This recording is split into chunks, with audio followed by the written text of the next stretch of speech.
श्री सांब शिवाय नमः। अथेकोनपंचाशत्तमोऽध्यायः। 49वां अध्याय।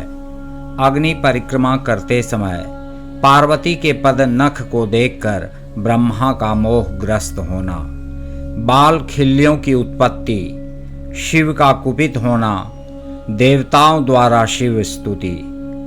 ब्रह्मा जी बोले, हे नारद, इसके अनंतर मेरी आज्ञा से ईश्वर ने ब्राह्मणों द्वारा अग्नि स्थापन करके पार्वती को अपने पास बैठाकर हवन किया।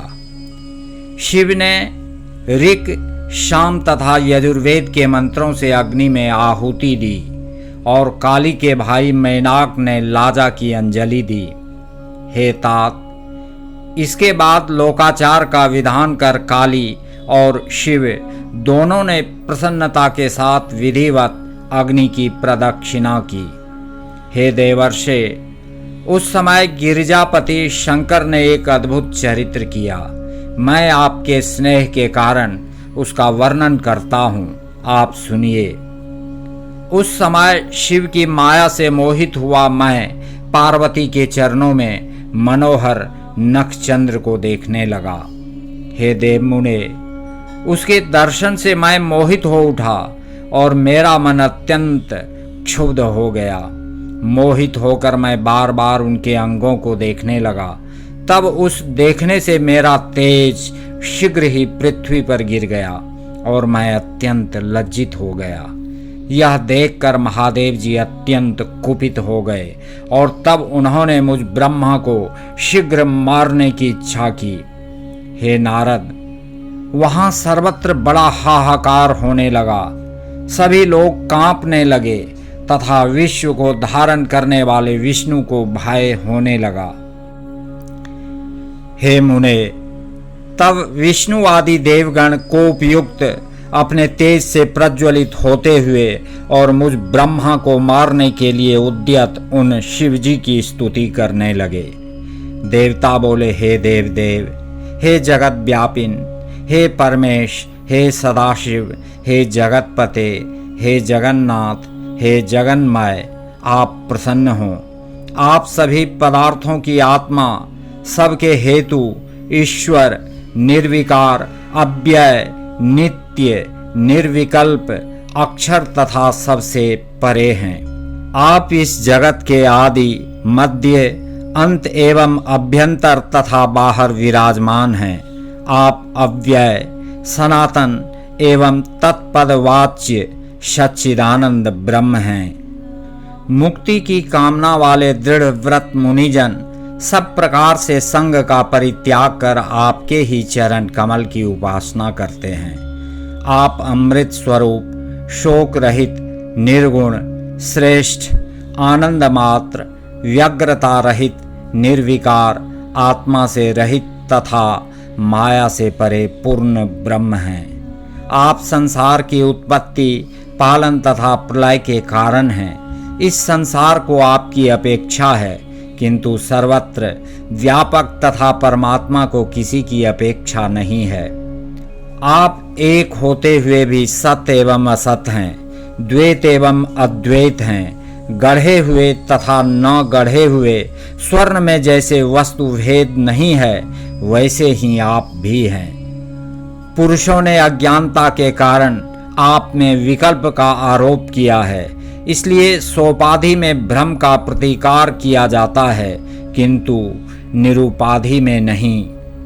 हे महेशान, हम सब आपके दर्शन मात्र से धन्य हो गए, क्योंकि आप दृढ़ भक्तों को आनंद प्रदान करते हैं।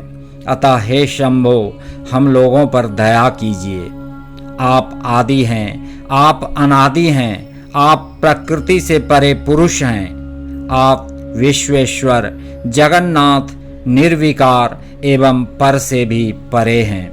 हे प्रभो, रजोगुण युक्त ये जो विश्व मूर्ति पितामह ब्रह्मा हैं और सत्व गुण से युक्त पुरुषोत्तम विष्णु हैं, वे आपकी ही कृपा से हैं। कालाग्नि रुद्र तमोगुण से युक्त हैं। आप परमात्मा सभी गुणों से परे हैं। आप सदाशिव महेशान, सर्वव्यापी तथा महेश्वर हैं। हे विश्वमूर्ते, हे महेश्वर, व्यक्त महत्तत्व, पंचभूत, तन्मात्राएं एवं इंद्रियां आपसे ही अधिष्ठित हैं। हे महादेव, हे परेशान, हे करुणाकर, हे शंकर, प्रसन्न होइए। हे देव देवेश पुरुषोत्तम, प्रसन्न हो जाइए। हे प्रभो, सातों समुद्र आपके वस्त्र, सभी दिशाएं आपकी महाभुजाएं, द्युलोक आपका सिर, आकाश नाभि तथा वायु नासिका है। हे प्रभो, रवि सोम अग्नि आपके नेत्र, मेघ आपके केश और नक्षत्र तारा ग्रह आपके आभूषण हैं। हे शंकर, आप वाणी तथा मन से सर्वथा अगोचर हैं। अतः हे देवेश, हे विभो, हे परमेश्वर, हम लोग आपकी स्तुति किस प्रकार करें। पंचमुख 50 करोड़ मूर्ति वाले त्रिलोकेश, वरिष्ठ एवं विद्या तत्व स्वरूप आप रुद्र को प्रणाम है। अनिर्देश्य, नित्य, विद्युत ज्वाला के समान रूप वाले अग्निवर्ण एवं देवाधिदेव आप शंकर को बार बार नमस्कार है। करोड़ों विद्युत के समान प्रकाशमान, अष्टकोण वाले तथा अत्यंत सुंदर रूप को धारण करके इस लोक में स्थित रहने वाले आपको नमस्कार है। ब्रह्मा जी बोले, उन देवताओं की यह बात सुनकर प्रसन्न हुए भक्त वत्सल परमेश्वर ने मुझ ब्रह्मा को शीघ्र ही अभय प्रदान कर दिया। हे तात, उसके बाद विष्णु आदि सभी देवता तथा मुनिगण मंद मंद हंसते हुए परम आनंदित हो उठे। हे तात, मेरे उस रेत से अत्यंत उज्ज्वल बहुत से कण हो गए और अपने तेज से प्रज्वलित उन कणों से बालखिल्य नामक हजारों ऋषि प्रकट हो गए। हे मुने, तब वे सभी ऋषि मेरे समीप खड़े हो गए और बड़े प्रेम से मुझे हे तात कहने लगे। तब ईश्वरेच्छा से प्रेरित हुए नारद जी अर्थात आप क्रोध युक्त चित्त से उन बालखिल्य ऋषियों से कहने लगे। नारद जी बोले, अब आप लोग एक साथ ही गंधमादन पर्वत पर चले जाइए। आप लोग यहाँ मत रुकिए। आप लोगों का यहाँ कोई प्रयोजन नहीं है। वहाँ कठोर तपस्या करके आप लोग मुनीश्वर और सूर्य के शिष्य होंगे। मैंने यह बात शिवजी की आज्ञा से कही है। ब्रह्मा जी बोले, इस प्रकार कहे गए वे बालखिल्य शंकर जी को नमस्कार करके शीघ्र ही गंधमादन पर्वत पर चले गए।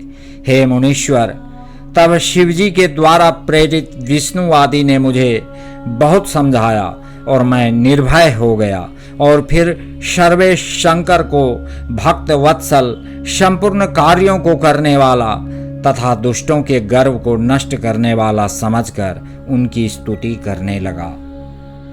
हे देव देव, हे महादेव, हे करुणा सागर, हे प्रभो, आप ही सब प्रकार से सबके कर्ता भरता तथा हरता हैं। मैंने यह अच्छी तरह जान लिया है कि जिस प्रकार बलवान बैल नाथने से वश में हो जाता है, उसी प्रकार यह सारा चराचर जगत आपकी इच्छा से स्थित है। इस प्रकार कहकर हाथ जोड़ मैंने शिव को प्रणाम किया और विष्णु आदि अन्य सभी ने भी उन महेश्वर की स्तुति की। तब दीन भाव से की गई विष्णु आदि सभी देवताओं की तथा मेरी शुद्ध स्तुति सुनकर महेश्वर प्रसन्न हो गए।